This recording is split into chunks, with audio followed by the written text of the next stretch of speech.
Simulan na natin ang balitaan. Narito ang malalaki at makabuluhang balita ngayong umaga. Hataw Balita ngayon. Hindi na maibabalik pa sa bansa si dating Pangulong Rodrigo Duterte. Ayon sa Department of Justice, ayon kay Justice Secretary Jesus Crispin Remulla, sumasa ilalim sa proceedings ng International Criminal Court ang dating Pangulo. Dahil dito, hindi na dapat pang sabayan ng ibang pagdinig ang prosesong ginagawa ng ICC, lalo na ngayong nasa kanila na ang kustodiya ng dating Pangulo. It's a done deal. Lahat tayong Pilipino, narinig natin na sinabi sa atin ni dating Pangulong Duterte na haharapin niya ang kahit na anong paratang sa kanya kahit sa ICC. Kaya yun na yun, ando na siya. You cannot try the person naman twice for the same act. Kasi double jeopardy yun. Hindi makatarungan yun. We just want justice. Hataw Balita ngayon. Nagbigay ng sagot ang Department of Justice kaugnay ng habeas corpus petitions na inihain naman sa Korte Suprema ng magkakapatid na Duterte. Ayon kay Justice Secretary Jesus Crispin Remulla, noong Lunes ay naisumiti na nila ang kanilang tugon bilang kinatawan ng gobyerno sa kaso. Bagaman tumanggi ang kalihim na initalye ang nilalaman ng sagot sa petisyon, sapatan niya ito upang marisolba ng Korte Suprema ang issue. Hayaan na natin, yung dokumentong binigay namin, sapat na yon para sagutin yung mga sinabi nila sa korte. Hataw Balita ngayon.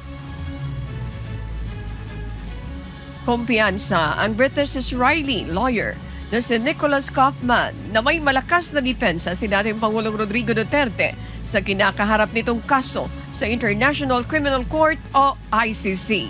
Sa isang panayam, sinabi ni Kaufman na malaki rin ang kumpiyansa niya ng akwital o mapapawalang sala ang dating Pangulo.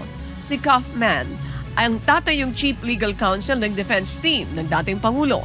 Hindi naman siya nagbigay ng detalye kung sino pa ang ibang abogado makakasama niya sa paglilitis. Hataw Balita ngayon. Kinumpirma naman ng Embahada ng Pilipinas sa the Netherlands na dinala si Attorney Salvador Medialdea sa ospital umaga ng Martes, March 18. Dapat sana ay dadalaw ito kay dating Pangulong Rodrigo Duterte, ngunit habang nagre-register sa reception counter ay sumama ang pakiramdam nito. Sa post naman ni Senator Robin Padilla, ipinakita nito ang larawan ni Medialdea na nakaupo sa wheelchair at habang ipinapasok sa ospital. Ayon sa Embahada, kasalukuyan na itong nagpapahinga at isang kaanak din ang kasama nito sa ospital. Siguro po medyo kahit na sinong kaibigan, maapektuhan ka. Kaya ganyan po siguro ang nangyari kay ES. Tinamaan na rin ng, siyempre, yung nangyari kay Mayor. Bumaba na din yung adrenaline niya. Siyempre, may adrenaline yan. Yung mga bilis po ng mga pangyayari. Unti-unti kang sisingilin ng ano yan ng katawan mo. Pagod mo, hindi natutulog. Wala pong tulog, Todits. Kailangan po kumilos, mabilis ang mga kilos nila. Hataw Balita ngayon. Nananatili naman sa ospital wing ng International Criminal Court Detention Facility si dating Pangulong Rodrigo Duterte. Ayon sa panayam kay Vice President Sara Duterte, in good spirit naman anya ang kanyang ama. Bagaman hindi pa ito binibigyan ng clearance ng doktor upang mailipat sa regular na room sa ICC. Samantala, sinabi naman ni VP Sara na isa pang foreign lawyer ang hahanapin niya upang makasama sa defense team. Anya nais nila na ICC experienced ang mga abogado ng kanyang ama. Sa ngayon, hindi pa kasama sa listahan si Attorney Harry Roque, kahit pa isa itong ICC accredited lawyer dahil hindi pa malinaw ang estado ng kanyang pananatili sa the Netherlands. Hataw Balita ngayon. hindi biktima ng political persecution sa Pilipinas si Attorney Harry Roque.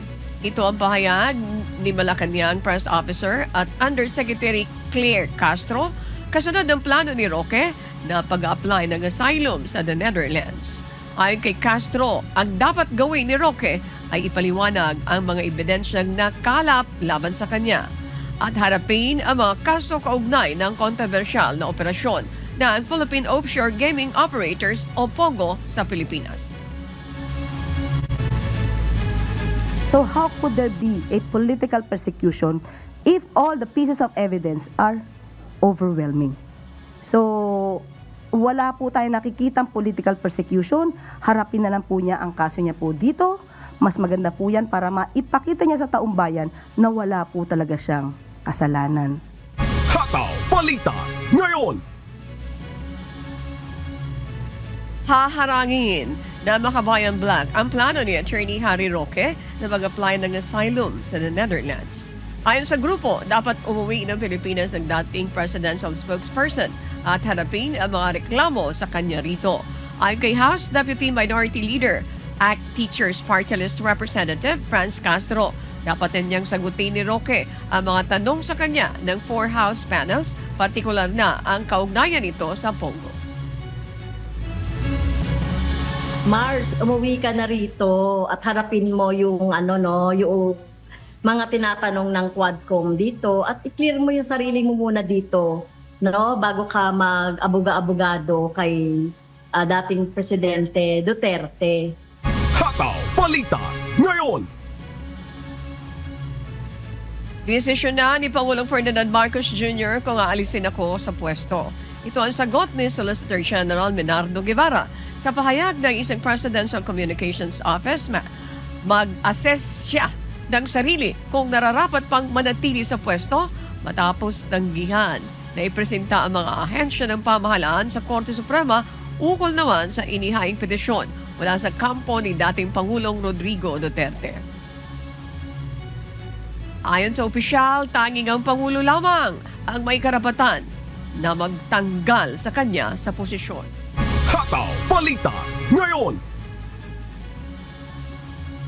Iminungkahi naman ni COMELEC Chairman George Erwin Garcia na magkaroon ng isang tagapamagitan sa awayan ng mga political clan sa Maguindanao, lalo na tuwing halalan. Ayon kay Garcia, hindi maaring mamagitan agad ang COMELEC o ang pulisya kapag may away sa magkakamag-anak. Nagkasundo naman ang mga kandidato na ang bagong Chief Minister ng BARN ang maging mediator basta't ang pakiusap nila ay maging patas lang ito sa lahat. Kung may problema, biglang nagkakampanya, ng gulo si ganito, doon yung ating mag-aayos. Huwag niyo na pong patatingin sa COMELEC o sa whatever kasi magkakasuhan. Hindi po ako nagagandahan doon sa may binato ka na, ikaw pa yung kinasuhan. That is definite. Talagang magiging impartial tayo because all of us are Muslim, all of us are magkakapatid. Hataw Balita ngayon. Pagbubukas ng job application ng Department of Migrant Workers para sa mga Pilipino na nagnanais magtrabaho sa bansang Croatia. Ayon sa DFW, sa hotel industry ang bubuksang aplikasyon at may 3,000 na manggagawa ang kailangan. Para sa mga interesado, maaaring magipag-ugnayan sa tanggapan ng DFW. Ang aplikasyon ay hindi kailangan ng language training at wala ring placement fee. Magbubukas ang aplikasyon sa buwan ng Abril hanggang Mayo ngayong taon.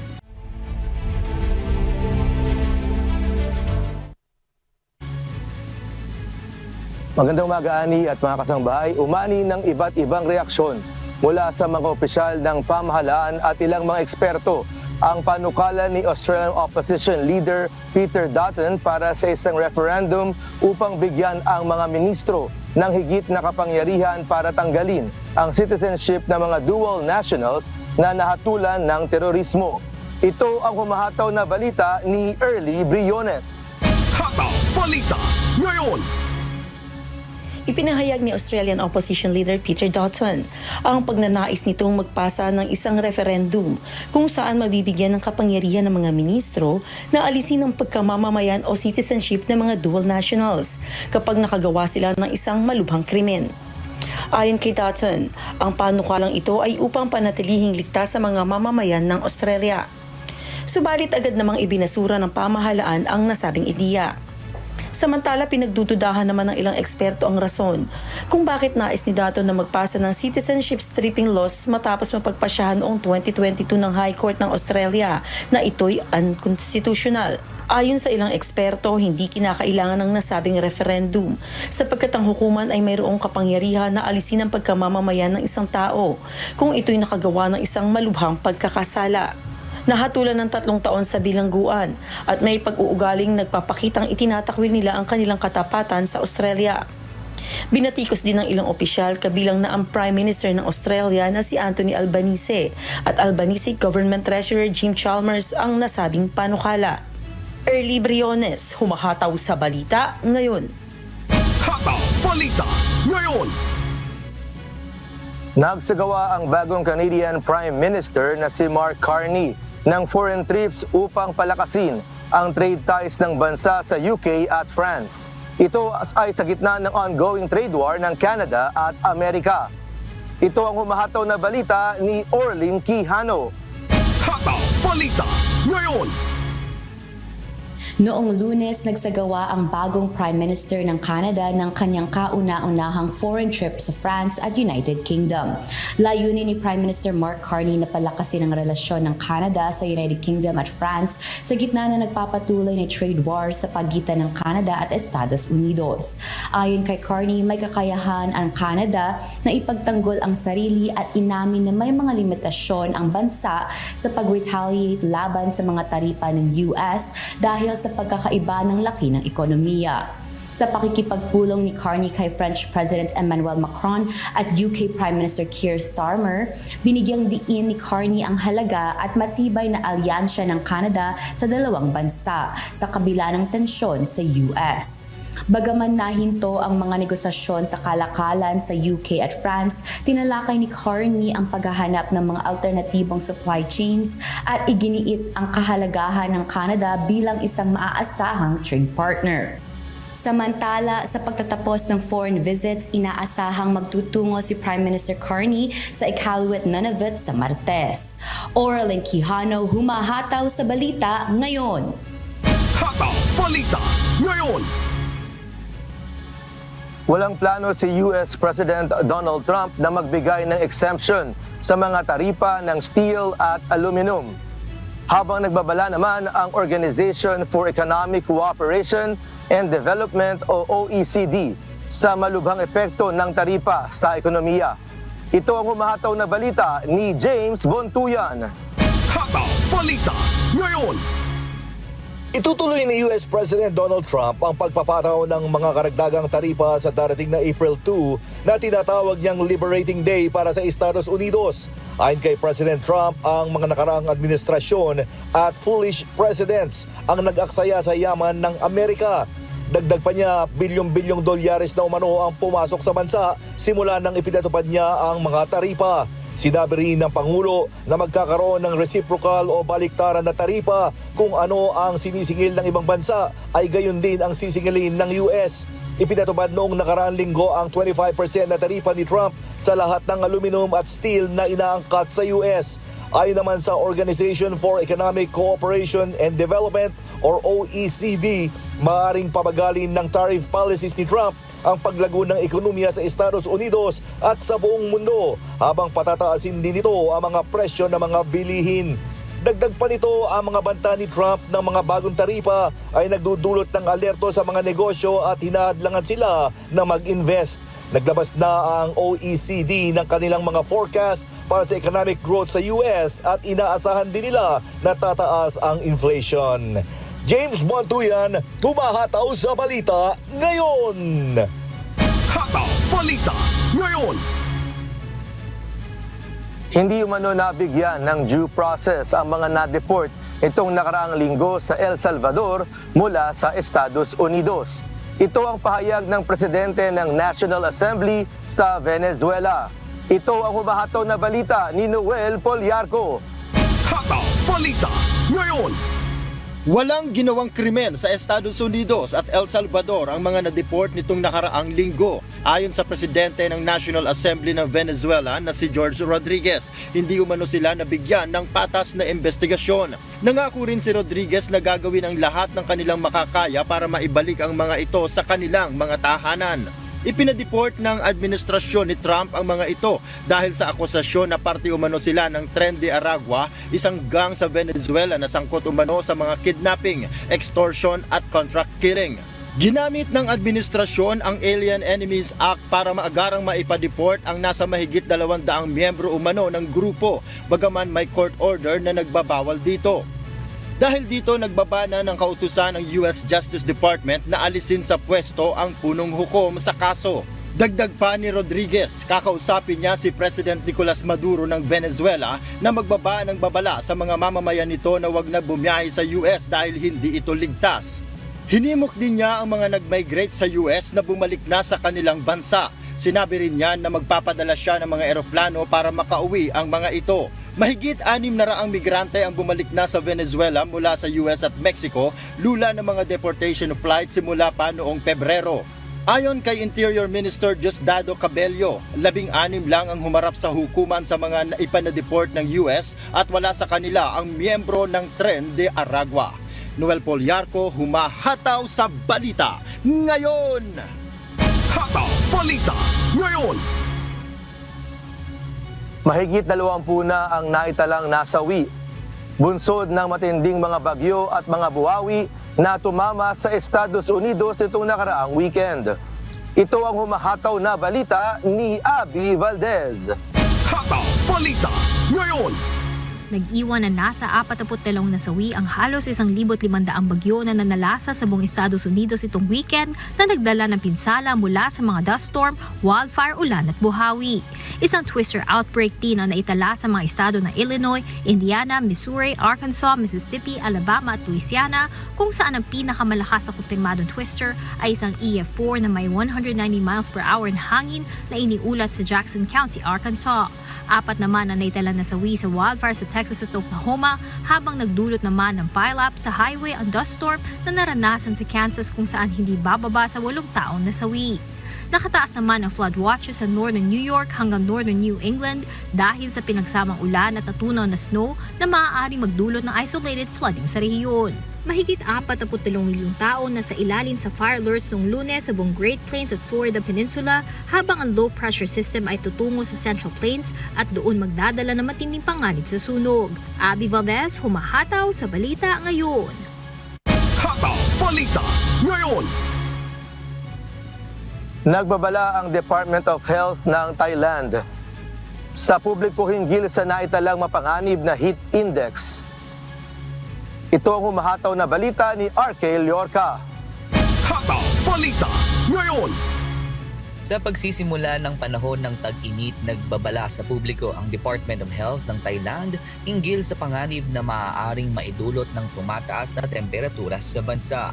Kamakailan ay naitala sa ilang bahagi ng bansa ang heat index na umabot sa 42 to 51.9 degrees Celsius, kung saan ito ay itinuturing na nasa orange level at nangangahulugan na ito ay mapanganib sa kalusugan. Ayon kay Deputy Director General Mr. Sawang Tam ng Department of Health, pinapayuhan ang publiko na palaging alamin ang ulat ng panahon at hanggat maaari ay iwasan ang mga outdoor activities at uminom ng maraming tubig ngayong panahon ng tag-init. Dagdag pa niya, ang mga panganib na maaaring idulot ng sobrang init ay ang heat rash, heat exhaustion at heat stroke na maaaring ikamatay. Samantala, 10 probinsya sa hilagang bahagi ng Thailand ang nakapagtala ng pinakamataas na temperatura na umaabot sa 38 to 39 degrees Celsius nitong Lunes, March 17, ayon sa ulat ng Department of Meteorological. Makakaranas naman ng pagbaba sa temperatura ang naturang bahagi ng bansa hanggang sa Sabado, dulot ng malamig na hangin na bumabalot sa hilagang silangan. Ngunit muling magiging mainit ang panahon mula sa March 23 to 28 at magkakaroon ng scattered summer storms mula March 29 hanggang sa susunod na buwan. Hindi naman inaasahan na magiging kasing init ang panahon tulad noong nakaraang taon. Maraming panganib ang maaaring maidulot ng sobrang init na panahon. Kaya naman mahalaga na palaging sundin ang payo ng mga kinauukulan upang maingatan ang ating kalusugan sa panahon ng tag-init. RK Liorga, humahataw sa Balita Ngayon.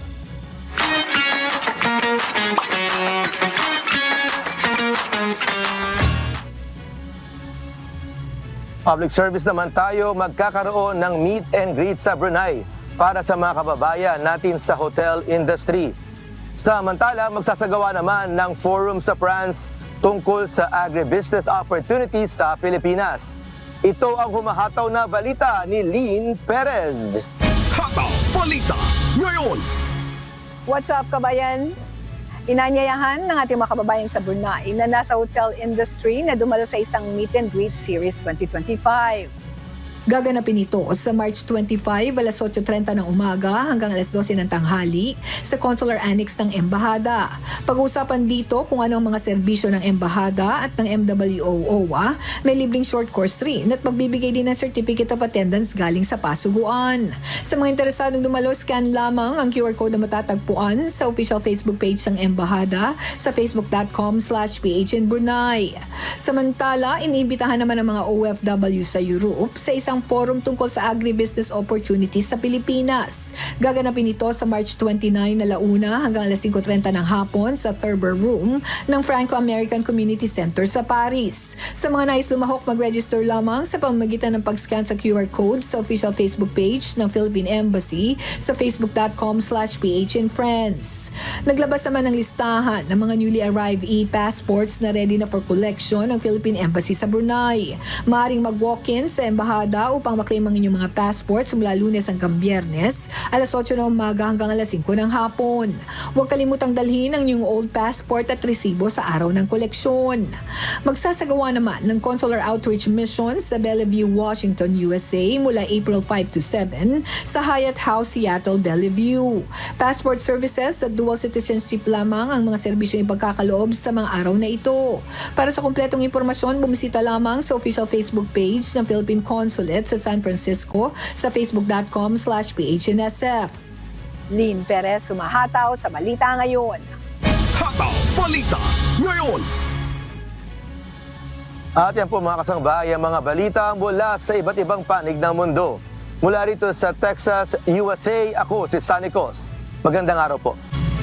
Inaasang maaabot ng 3 lugar sa Pilipinas ang Heat Index Danger Level ngayong araw ng Miyerkules, March 19, 2025. Ayon sa Pag-asa, posibleng pumalo sa 42 degrees Celsius ang heat index sa Coron at Puerto Princesa City sa Palawan. Gayun din sa Zamboanga City, itinuturing na delikado ang ganitong temperatura dahil maaaring magdulot ito ng heat cramps, heat exhaustion at heat stroke kung magpapatuloy ang exposure. Pinapayuhan ng Pag-asa ang publiko na manatiling hydrated at umiwas sa direktang sikat ng araw upang makaiwas sa mga panganib ng matinding init. Hataw Balita Ngayon. Kaugnay po sa balita tungkol sa mataas na heat index na mararanasan sa ilang bahagi ng bansa, makakapanayam natin si Pag-asa Weather Specialist Mr. Obet Badrina. Good morning po sa inyo, Sir Obet. Magandang umaga, Ma'am Anit. Magandang umaga sa lahat ng mga taga-subaybay natin dito sa Hataw Balita. Thank you for joining us this morning. Okay, para maintindihan ang gusto ng ating mga kababayan, pwede pang ipaliwanag mo muna sa amin. Ano ba lagi kong naririnig? Naging naririnig, heat index. Mataas sa mga ganitong lugar. Ano po ba ang tinatawag na heat index para sa kabatiran po ng ating mga manunood? And magandang katanungan ito, Ma'am Ani, at para mabigyan din ng pagkakataon ang Pag-asa na may paliwanag. Pag sinabi nating heat index o minsan tinatawag nating damang init, ito yung pinagsamang dalawang aspeto ng meteorolohiya, partikular na yung temperatura at yung relative humidity. Ano bang ibig sabihin no? Panibagong mga terminolohiya. Yung temperatura, ito yung absolute, no, o kung ano talaga yung eksaktong temperature na nasusukat ng mga thermometers natin, no.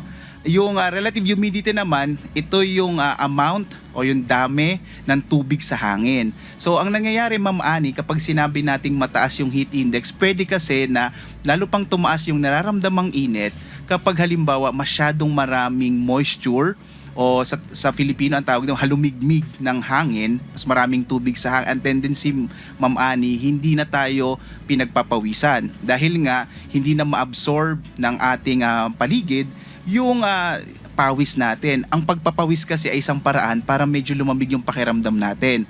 So dahil hindi na nga tayo makapagpawis dahil nga masyado ng saturated or puno na. Kumbaga puno na yung tubig sa hangin natin, lalong tumataas yung nararamdaman nating init. Kaya tinatawag siyang damang init. So kapag meron tayong maraming moisture or halumigmig sa ating hangin, ang tendency nito ay lalong umiinit yung pakiramdam natin. Kaya tinatawag nating damang init. So yun, dalawang aspeto yon na tinatawag ng mga meteorological variable. No? Okay. So mga kasambahay, may binanggit kang relative humidity. Yes po. Aha. Yung relative humidity natin, at pag sinabing unahin natin, yung humidity kasi, ito yung dami ng tubig sa hangin. O Dami ng tubig sa hangin. Opo. Okay. Ang pag sinabi natin relative humidity, ito naman yung, ang term natin ay ratio, ito naman yung mapupuno na, parang ganon, mapupuno na yung tubig sa hangin. Percentage to na mapupuno na yung parang tubig, hindi nakakayanin nung hangin na mag-absorb pa ng tubig. So dahil doon, hindi tayo nakapagpapawis. Dahil hindi tayo nakapagpapawis, lalong mainit yung nararamdaman natin na temperatura. Okay. Ibig sabihin, huwag niyong babaliwalain mga kasambahay pag naririnig nyo yung mga paalala ng Pag-asa tungkol doon sa heat index. Now, kumusta ang naitatalang heat index sa ating bansa? Saan po naitatala ang pinakamataas na heat index? Kahapon, kung ang pag-uusapan natin sa naitala natin kahapon, yung binanggit mo kanina, Ma'am Ani, na mga lugar sa Coron, gayon din sa Puerto Princesa at Zamboanga del Sur, Zamboanga City, ito yung mga kung saan nakatala tayo ng pinakamataas na heat index kahapon. Samantala naman, usually po, no, ang mga naitatala natin na matataas na heat index, either ito ay malapit sa karagatan dahil nga ito ay may kinalaman sa moisture. Napansin natin itong mga nakaraang linggo, Ma'am Ani, pinakamataas din sa bandang Dagupan, malapit yan sa karagatan. O kung minsan din mataas sa may bahagi naman ng Tuguegarao at Central Luzon kasi ito yung mga kapatagan at lambak kung saan direktang nakakatanggap ito ng init ng araw kaya lalong mataas yung nararamdamang init. Okay. Once and for all, mga kasambahay, gusto kong i-emphasize na ng gusto ito. Masyadong precise ang Pag-asa sa pagsasabi, ito yung mga lugar na mataas ang heat index level. Pwede bang malaman sa isang ordinaryong mamamayan na katulad ko, ano bang pamamaraan, ano bang sukatan, ano bang barometro ninyo para masabi, itong mga lugar na ito ay mataas ang heat index level. Ano ba? Very precise ang Pag-asa tungkol dyan. Go ahead, please. Ay, magandang tanong yan, Ma'am Thank Ani. you po. Parang paano napipili itong mga lugar na to? Opo. Ito yung mga lugar kung saan may istasyon yung ating ang DOST Pag-asa. Kaya nabanggit natin bakit very specific sa Coron, sa Puerto Princesa. Meron tayong mga istasyon doon at sa bawat istasyon may mga instrumento tayo na siyang sumusukat nitong temperature at ng relative humidity. So basically sa temperature, ito yung sumusukat. Ang sumusukat dito ay mga thermometers. Para naman sa relative humidity, may mga specialized tayong mga thermometers para masukat natin yung relative humidity sa isang lugar. So dahil doon, kaya nagagawa natin, tama po yung word na ginamit nyo, precise. Kaya very precise yung ating pagsukat dahil precise din at very calibrated yung mga instrumentong ginagamit natin sa mga nabanggit na istasyon. Okay. So, yan po mga kasambahay. Hindi na kayo mag-aalala. Ibig sabihin, precise yung pagsagot because mayroon silang reliable na panukat noon. Okay. Ito pong nararanasang matinding init na panahon na nagiging dahilan ng suspension, ng physical na classes sa iba't ibang lugar. Gaano po katindi kumpara nung mga nakaraang taon? Dapat ba tayong maalarma? Dapat na bang maalarma ang publiko? Dapat ba nilang seryosohin kapag nagbibigay ng anunsyo ang Pag-asa? Dapat panoorin at isa puso at gawin ang mga pamamaraan para at least makaiwas sila doon sa mga babala. Kapag hindi nyo ito ginawa, ito ang pwede mangyari sa inyo. Go ahead po, Sir Obed. Salamat, Ma'am Ani. Siguro yung sa una nyo pong tanong, kumpara last year, kumpara nung nakaraang taon kasi may bago akong term na babanggitin ulit, Ma'am Ani, El Nino year last year. Ibig sabihin, mas mainit yung karagatan dito sa may Central Pacific. At kung minsan, ito ay nagdudulot ng mas mababang dami ng ulan. At dahil doon, nagkukos din ito, nagiging dahilan dito para maging mas mainit yung nararamdaman natin. So sinasabi natin dito sa Pag-asa, kumpara ng isang taon, pwedeng mas mababa yung mararamdaman nating init ngayon kumpara ng isang taon. And pero sa kabila nun, hindi ibig sabihin na magiging malamig na yung ating tag-init, no? Mainit pa rin yung mararamdaman natin. Kaya sa tanong nyo po sa ikalawa ninyong tanong na dapat bang seryosohin? Yes, dapat pa rin seryosohin ng ating mga kababayan dahil papasok pa lang tayo dito sa mga mainit na panahon. Patapos pa lang, may amihan pa rin nga tayo kung tutuusin pero papasok pa lang tayo sa buwan ng Abril at Mayo kung saan talagang nagsisimula na yung tinatawag nating panahon ng tag-init o dry season. Kaya asahan pa rin natin yung maiinit na panahon na mararanasan sa mga susunod na araw. Ano po yung pinakamataas na level ng heat index sa buong mundo? Actually, kung pag-uusap ay sa buong mundo, may mga lugar na umaabot ng halos mga 50 degrees Celsius, lalo na sa pagdating sa mga bandang disyerto. Pero dito sa Pilipinas, may mga naitala tayo, lalo na sa area ng Tuguegarao, na pwedeng umabot ng around mga 48 to 49 degrees Celsius, Ma'am Ani. Naku, di konti na lang. Matutulad na tayo sa kanila. Okay, base po sa mga naitalang heat index nito mga nakaraang doon sa mga nakaraang buwan, nakaraang taon, ano po, may pattern po ba o senyales na magpapatuloy ang matinding init ng panahon sa mga susunod na araw, mga susunod na linggo? At kung magdudulot pa ito ng mas mataas na heat index, Sir Obet? Ma'am Ani, isa sa mga nakikita natin na pattern ay tuloy-tuloy po yung patuloy na pagtaas ng temperatura. Ang isa pang nakikita natin na pattern, yung tinatawag nating minimum temperature o yung pinakamalamig na temperatura sa loob ng isang araw ay tumataas, mas lalo nating nakikita yon. So normally, pag madaling araw, nasusukat natin yung pinakamababang temperatura. Pero nakikita rin natin na tumataas na rin yun. No? So nakikita natin na magpapatuloy ito dahil nga bakit nangyayari ito? Kasi nakikita rin natin isa sa yung mga pagbabago ng klima na nararanasan natin o at saka pagbabago din ng lugar. Kasi Ma'am Ani, halimbawa, pinutol natin lahat ng mga puno sa isang lugar, yun, nagdudulot yun na mas mainit na panahon. Kapag halimbawa, yung lupa, ginawa nating semento, nagdudulot din yun ng mas mainit na panahon sa lugar na yun. Okay. Once and for all, pa-emphasize mo ulit ito. Ano yung mga nagiging dahilan nitong pagtaas ng temperatura po sa ating bansa? Masasabi ba natin na magiging maliit lamang ang tsansa na magkaroon ng bagyo ngayong Marso dahil sa nararanasan nating init ng panahon po? Ay, sige, maganda rin yung katanungan mo, Ma'am Ani, kasi kung tutusin, bakit ba pag Marso mainit naman pero wala pa rin masyadong nabubuong bagyo? Kasi ang mga bagyo nabubuo sila kapag mainit na ang isang lugar, pero particularly kapag mainit yung karagatan. Very distinct kasi yung lugar natin sa Pilipinas. Madalas po naririnig natin na summer na, pero technically wala namang summer sa Pilipinas. Dalawa lang yung season natin, tag-init at tag-ulan. So kapag ganitong panahon, hindi pa ganun kainit yung karagatan, particular na dito sa may kanlurang Pasipiko kung saan nabubuo yung mga bagyo. Kaya po kapag Marso, kahit na mainit yung pakiramdam natin at Abril, ay hindi pa ganun kainit yung karagatan dahil hindi pa summer dito sa may northern hemisphere. Kaya po nagsisimula yung pagdami ng mga bagyo bandang June, July, August. Pero bakit hindi masyado natin nararamdaman yung init? Dahil maulan naman na dulot ng habagat. So ganun yung dynamics po natin, Ma'am Ani. Ayun. So yun po, ang mga nagtatanong, mga kasambahay, yun ang paliwanag. Can you discuss also kung ano yung mga programs and projects ng DOST? Because we understand, yung mga scientist na katulad ninyo ay kulang dito sa ating bansa. Kayo na nandito sa Pag-asa, mga bago kayo. Ito pong si Sir Obit ay isa pong graduate ng geology at may masters po ng meteorology, mga kasambahay. At patuloy pa sa training at pag-aaral. Sir Obet, sige nga po, ano yung mga programs and projects ninyo para madagdagan kayo na nandito sa Pag-asa? Ay, salamat po sa pagkakataon na to para may bahagi natin sa mga kasambahay po natin at sa lahat na nakikinig. Una po pala, Ma'am Annie, geography po, no? Geography graduate po ako, and then meteorology sa UP Diliman. At nakapagtapos ako ng master's ay dahil ito sa tulong ng Department of Science and Technology, particular na yung mga scholarship program. Kaya nga, in-encourage ko yung mga nakikinig sa atin ngayon, lalo na kung pag-graduate na kayo at gusto nyo pang mag-aral ng master's degree, maaari kayo sa Science Education Institute, basta mga science and engineering courses. Tungkol naman sa mga programa, lalo na ng DOST Pag-asa, meron tayong mga idadagdag na mga estasyon.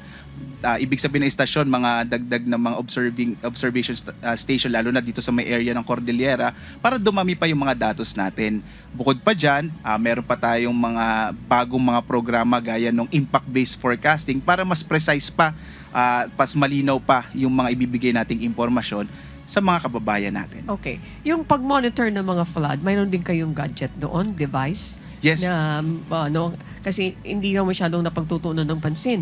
Yung mga pag-usapin sa mga pagbaha, mayroon ba kayong mga added na mga device doon na dito sa lugar na ito, huwag kayong pupunta dahil lataas ang tubig baha dito? Do you have that po?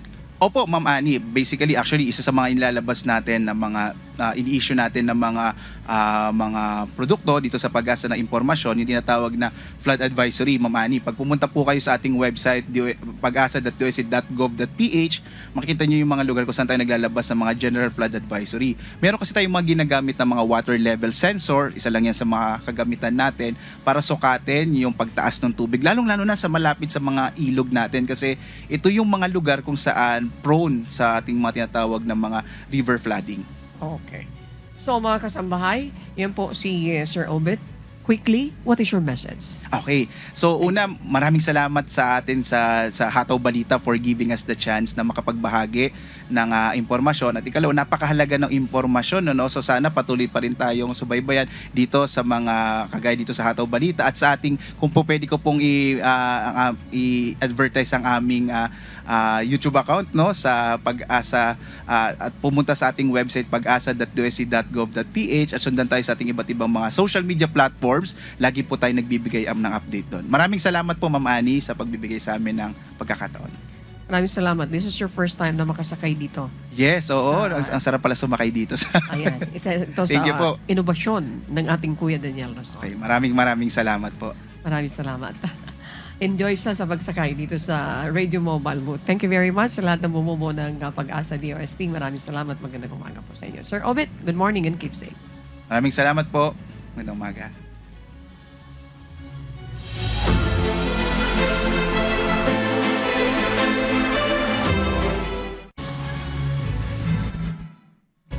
Naaresto ng National Bureau of Investigation ang 4 na Korean nationals dahil sa pag-ooperate ng online gambling sa bansa. Na-discovery din ng NBI na 2 sa mga ito ang mayroon red notice wala naman sa Interpol dahil sa kasong fraud sa South Korea. Si Benedict Samson, humahataw. Hataw Balita ngayon. Matapos makatanggap ng impormasyon mula sa military intelligence ng Philippine Air Force kaugnay ng operasyon ng online gambling, kaagad na sinalakay ng mga tauhan ng National Bureau of Investigation ang isang condominium sa Barangay Santa Cruz, Porac, Pampanga. Sa naturang operasyon, 4 na Koreano ang naaresto. 2 ang nakapagpiyansa habang ang 2 iba pa nadiskubreng nasa red notice ng Interpol dahil sa kasong fraud sa South Korea. After the arrest, we were able to verify from the immigration and Korean embassy that these 2 are wanted fugitives. They were operating voice phishing or scamming since 2017 in our country, having Korean victims. Ayon sa NBI, umabot sa $840,000 o katumbas ng nasa 49 million pesos ang halaga ng nakuha ng mga suspect mula sa kanilang mga nabiktima. These Korean fugitives disguise themselves as bankers and then call the victims, and after getting personal information and regarding the bank accounts, they will drain the amount inside the account. Nasa kustodiya naman ng NBI Pampanga District Office sa mga naarestong sospek at nakatakdang isailalim sa trial ng Regional Trial Court ng Angeles City. Benedict Samson, humahataw sa balita ngayon. Hataw Balita ngayon.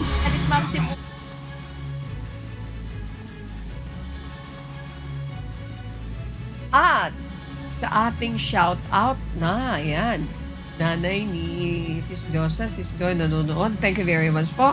Maraming salamat. Get well soon. And of course kay Nenita and Ruel Magsino ng Bataan. Magandang umaga po. Shout out na tayo. Olan, Adet, Joshua. Thank you very much po, Adet. Olan, Joshua, Belinda, Chris, Marvin, Justin, Nars, Ronald. Meron pa bang susunod? Si Crisnel, si Darwin, si Arian, si Sam naman sa news, and si Conrad. Maraming salamat. Ito po yung makasama natin sa news. And of course, sa lahat ng mga sumusubaybay, mga kasambahay, sa iba't ibang panig ng mundo, kami po ay nagpapasalamat sa inyo. At sa iba't ibang panig ng mundo, inuulit namin ang pagbati sa inyo. Maraming salamat sa patuloy ninyong pag-antabay dito sa Hataw Balita. Okay na po ako, Adet. Go ahead.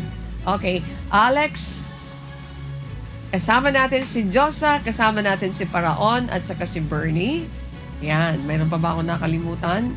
Yan, shout out pa. Sa lahat na lang po ng mga tagapakinig ng Hataw Balita ngayon, kami po ay nagpapasalamat. At ganun din yung mga nasa Radyo La Verdad 1350. BP Joseph, thank you so much. Kay Mami Beth, and of course kay Igdad. Maraming salamat. Attorney Ruth Soriano, and of course kay Attorney Mel, maraming salamat po. Mga kasangbahay, kung may mga storya po kayong nais balikan sa Hataw Balita ngayon, pwede nyo po itong muling mapanood sa aming mga official social media account. Magtungo lamang po sa UNTV News and Rescue YouTube channel at i-click ang subscribe button. Gayon din po sa aming Facebook at TikTok accounts. Mapapanood nyo rin po ito, syempre, kasama na ang iba pang mga news programs ng UNTV, pati na po ang iba pang mga video ng nag-iisang public service channel. Kaya tara na, subscribe, like, and share. At sa aming ibabahaging mga salita ng Diyos na ating sandigan, mula sa awit 117:47. 119:47. At ako'y maaaliw sa inyong mga utos na aking iniibig.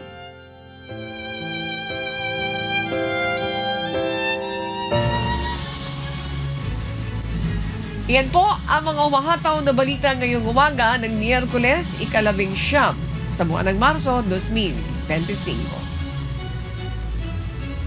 Sa ngalan po ng lahat ng bumubuo ng UNTV News and Rescue, UNTV Radyo La Verdad 1350, at ng ating mga correspondent mula naman sa Pilipinas at iba't ibang panig ng mundo. Sa ngalan po ni Amigo Sherwin Colobong, ako po si Annie Rentoy. At dito sa UNTV at Radyo La Verdad 1350, Diyos ang aming sandigan, serbisyo publiko ang aming pinahalagahan. Susunod na po ang Good Morning Kuya. Salamat po sa Diyos at magandang umaga.